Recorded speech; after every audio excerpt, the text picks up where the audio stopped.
There's no more King Herod. He's long gone. But the idea that he represents of antagonism is still there. There are people today that are opposed to Christmas. Often you can pick up a newspaper this time of year or read something on the internet or watch something on TV about how there are debates. Should we call it a Christmas tree or a holiday tree? Should we call it a Christmas break or a winter break? Should we sing Silent Night as part of the local school program, or should we just simply have the type of songs included that are Frosty the Snowman and Rudolph the Red-Nosed Reindeer? These type of things, when it comes to Christmas, raise up people who are antagonists that don't want anything mentioned regarding Christmas to be out in the public. Why? Because of Jesus. And there are some religions of the world that do not believe in the divinity of Christ. And so when it comes to Christmas, they want to smash and eliminate anything opposed to Christmas. And there are some nations of the world that are atheistic nations, or some Islamic nations that do not believe in the deity of Christ. And so in some countries of the world, the leaders of those nations want to stomp out or remove anything, any semblance of Christmas, because they are opposed to the Jesus of Christmas. Now, if you're watching today and you are somebody that is opposed to Christmas for some reason, because of some differences of opinion that you have regarding Jesus or regarding the Bible, I want to put you in a quandrous spot today.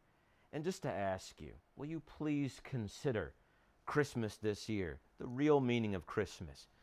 Jesus does not come to intentionally be a threat to you or to oppose you. He comes to offer you good news. He comes to offer you peace.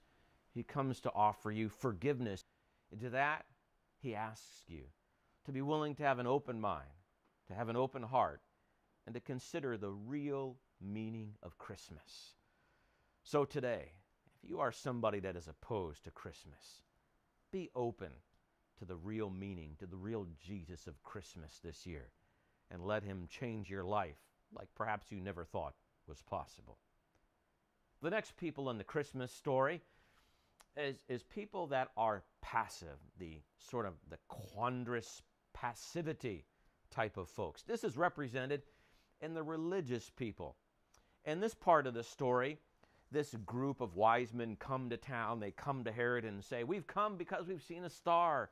We've come, and this is a prophecy that we read about this star and this king of the Jews that was born." Herod didn't have the deep knowledge of the religious history of the Jews because he was a Roman. He was a non-Jew. So what he did is he went and summoned the Jewish leaders of the day, the religious leaders, and said, this group of people from the east have come. This is what they've said. What does all this mean? Research your books and tell me what all this means.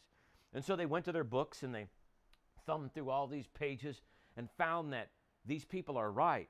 700 years before this incident happened, there was recorded a scripture. There was recorded a prophecy by a man named Isaiah that prophesied that one day there would be this baby that would be born in miraculous fashion, and he would be considered the king of the Jews. And so they went and they reported this to Herod, and Herod had this information. But what is really fascinating about this part of the story is this prophecy was hugely important to the Jewish people, especially the Jewish leaders, the Jewish religious leaders that knew a lot about this stuff. But yet they just sort of, here you go, Herod. Here's your information that you want. They sort of shrugged their shoulders, turned around, and went back home. But the additional interesting part of this is that Jerusalem and Bethlehem, where Jesus was born, was just a matter of a few miles away. And I asked myself as I was reading this story and preparing for this program, why didn't these Jewish leaders and the Jewish people walk? Why didn't they get on their camels or their donkeys or just walk the few miles to Bethlehem to see the fulfillment of this prophecy? They were passive. Yeah, they may have been passive because they were nervous about what Herod might do to them if they did. But they also may have been passive because they had their own lives. They had things that were going on. Other things may have been more important. They just sort of shrug their shoulders and went about their daily business. I just asked myself, why didn't they go? Because this was such an important prophecy for them. But you know what? This type of passivity continues even today. And actually, I resemble somewhat of this. My dad was a pastor. When I was 3 years old, my dad had a life-changing experience where he encountered God, and our whole home, my 3 brothers and sisters, everybody, our whole home life changed. And all of a sudden, we became a strong Christian family. And from that day forward, from 3 years old onward, Christmas was so important in our home. But for me, I was more interested in the Christmas gifts. I was more interested in, the Christmas TV programs, the Christmas songs, and the tree, and all the trappings of Christmas.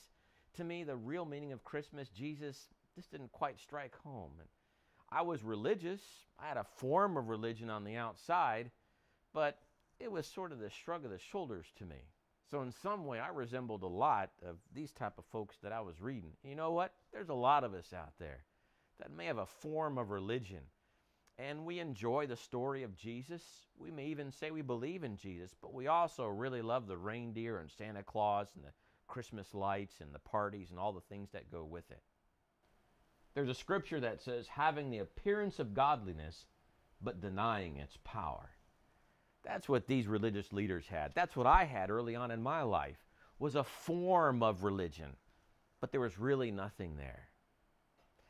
I want to visit with you today if you happen to be a passive type of person when it comes to Christmas. You may, like I said, you may believe in the Jesus of the Bible. You may actually enjoy going to Christmas Eve service and maybe taking communion with your family on Christmas Eve, Christmas Day. Maybe getting a whole seat and filling it up with your brothers and your sisters, your mom and dad, grandchildren, aunts and uncles, and it's a tradition for you. But when it comes to the Jesus of Christmas, there's just something missing there. I want to create a Christmas quandary for you today. And it is challenge you and ask you, will you go deeper than what you've ever done before for Christmas? Will you go beyond the passive and do something more for Christmas? Go beyond the trappings and make Christmas real for you today by experiencing for the first time, like you never have before, the Jesus of Christmas.